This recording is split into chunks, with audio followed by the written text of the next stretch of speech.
One more hour to go here from New Orleans, and then we are officially on our way back to Kansas. Not sticking around for the big game, but this guy who joins us now is going to be around for the big game. Chris I'm Fowler. closing the show. I am your anchor leg of your stay here in New Orleans. Is that what you're telling me? I told you that the real superstar came to play, and you're just like, okay, whatever. You didn't get better superstars. The superstars are on the field Sunday, and I'm looking forward to that. Well, let's dive right in. You're getting ready to call this game for Australia, which I'll be looking forward to talking to you more about that here before too long. But it is a potential historic moment coming up on Sunday with the Chiefs going after 3 in a row, trying to become the first team in NFL history to do that. So as you prepare for this game, how much is that weigh on your mind? Well, it's a major storyline, and we have these meetings. First of all, the Australian audience actually knows the NFL. They follow it. They're very dialed in. So we don't call the game very differently than we would for an American audience. But you try to explain to them what it means to win 3 straight championships. Never been done in this sport. It's been done rarely in any sport in this country. I'm researching what are the best Aussie rule football dynasties, like the Magpies. They have interesting team names down there. Like, what is a touchstone for the audience there to understand how rare and special this is? So I think they get it. But, there's so many subplots and so many stories in this game that we don't have any problem with that. And the games have been so good in recent years, so competitive and suspenseful. I wouldn't mind another finish like we had last year in Vegas, to be honest with you. I don't mean like the Chiefs winning. I just meant like let's go down to the last play. Yeah, well, even a couple of years ago when it was this matchup, it was the Eagles and the Chiefs. It was still a close game, and Jalen Hurts, when he had the turnover, that's when it really swung things in favor of the Kansas City Chiefs. And now here they are getting ready for a potential three-peat. When you look at Patrick Mahomes, if he gets this done, if he wins it coming up on Sunday, what does that do in your eyes for Patrick Mahomes and his career? He's still chasing Tom Brady for sure, but if he becomes the first quarterback to do it, what does that do in your mind for Patrick Mahomes? Yeah, before career? 30, right? I mean, that's pretty freaky. Yeah. I mean, so no, I think that he's already cemented his place in history. Now he is just chasing Brady because Brady's the only one out there with the number of Super Bowl wins. And I think to do a three-peat, and when you consider, guys, the context. Okay, a couple of years ago against the Eagles, he's on one leg basically. He's limping around on a terrible field, heroically playing. And then last year, to be so cool and to get it done in overtime and so clutch. It's not just that he's done it; it's the way that he's done it, and the way that he's done the entire playoff run, not just the Super Bowl game, is impressive. I don't think there'd be too many people that could stand there and say they've done more in the sport. And what's scary is he's got plenty of time left. Right? It's not easy to get here. It's hard to win, but you wouldn't bet against the Chiefs as long as he's around and healthy. And I think that's a very easy thing for whatever audience, whether it's the Aussies or the Kiwis. We also broadcast to folks who are taking a cruise, who I guess don't get the normal Fox feed. So if you're out there sailing the seas and want to watch Super Bowl, you get to hear us too. I mean, these are easy plot lines for anybody to understand, right? Yeah. What about Andy Reid if he gets this one? Well, I mean, it's the same situation. I mean, I watch all these shows, these pundit shows that overpower the airwaves all year, but especially this week. What's the bigger, most valuable piece for the Chiefs, Reid or Mahomes? Like, why argue about it? Why discuss it? And it's a beautiful symbiotic relationship, the likes of which we've seen maybe only with Belichick and Brady. And maybe you think about like Pat Riley and Magic, or you could look at other sports comparisons. But, you got the 66-year-old coach and the young quarterback who, Patrick gives Andy credit, obviously, for creating the culture and for putting the pieces in place, but the players got to go out and do it. Without the coach, what is the quarterback, and vice versa. So I think they need each other as much as any. And Andy at 66, I think he's about 5 months older than Vic Fangio. And Andy's this first ballot Hall of Famer. Two 66-year-old guys calling the plays on offense, calling the defense for the Eagles. And Fangio's a legend too. He's one of the best, but he's never won a Super Bowl, right? He's gotten there once.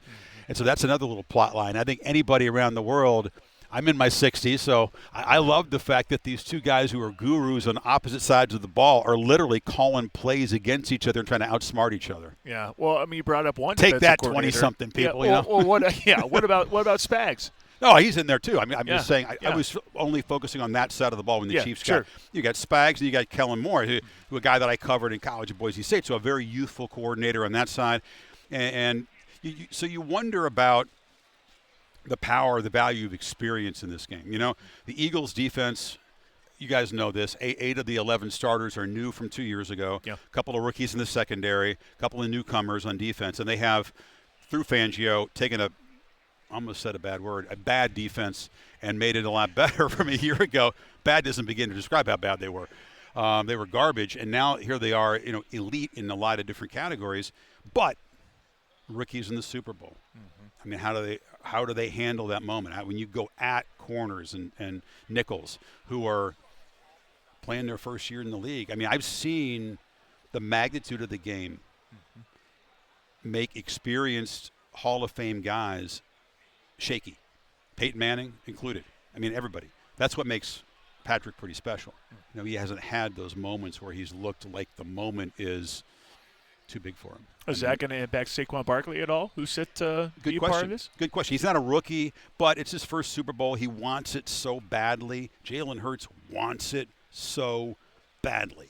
They're going through the NFC playoffs. Very few smiles. Saquon smiled at the end when they beat the Commanders. He was having a good time. But, they have been all about winning this game, not just getting back. They've done that. The culture of the Eagles very much is about winning the game. So the question is, who's got more pressure? I don't know. The obvious answer is the Chiefs. But I think the Eagles feel a lot of pressure internally to get this done. They know that these chances don't come around. They know how hard it is to get here. And they know they've got the team to do it. Mm-hmm. So whether or not the moments, we saw, you mentioned the turnover. It's going to come down, I hope, to a couple of key plays. Who makes the big mistake? Who makes the big play? And it's hard not to trust the Chiefs. I hope the people understand who are Chiefs fans, what you're watching now, savor it. Sorry to break it to you. It will not last forever. But 17 straight wins by one score is something that we'll never see, in my opinion, in this sport again. The NFL is just not built to have one team dominate in that way. The breaks are supposed to even out, right? The clutch plays are supposed to be shared by both teams, not dominated by one team. And for them to be in this position and have 12 of them, I think, this year, right? 12 one-score games this year? 15-2, yeah, that sounds about right. Yeah, and just to never flinch and never screw up in those moments. And the Eagles are pretty good too, but not at that level. So, again, I think I don't look at this game and see a huge personnel edge for KC at all. At all. In fact, I might see an edge for Eagles in some areas, but it's Reed, it's Patrick, it's the DNA in these big moments, I think, that is makes them the favorite. If the Chiefs jump ahead, let's say they're up by 2 touchdowns in the third quarter, is that going to be tough for Philly to overcome, to trust the arm of Jalen Hurts? Yeah, the Philly passing game against the Chiefs is really interesting to me. The Chiefs DBs, as you know, they challenge guys. The Eagle passing game, I think, is better than it is in reality than it is statistically. They haven't had to throw the ball. They've been able to rely on the running game and get explosive plays, which no team in the league does even as close to as well as the Eagles do. Saquon, with the 7 60-yard runs, I think the rest of the league has 10 total.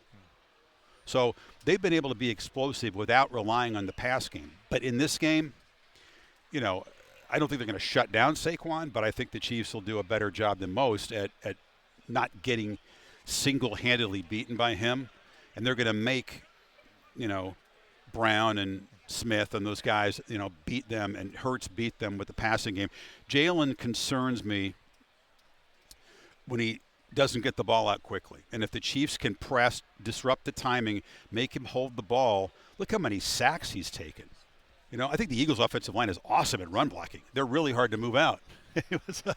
Never you're going to see it. But pass pro, the Rams ate him alive. The Commanders had their moments. I think that there's a few guys like Chris Jones and others who feel like they like their chances against Mekhi Becton and there's other big guys in the Eagles getting to the passer better than stopping the run. So if Jalen's back there and if nothing's open quickly and he's holding the ball and here comes the rush, and his stats, even in this playoff where he's played well, his stats under pressure, most guys aren't great under pressure at the NFL level.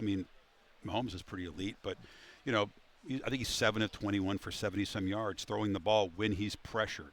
So that's why he's taking a lot of sacks. I think he doesn't want to make the mistake. He doesn't want to throw the pick.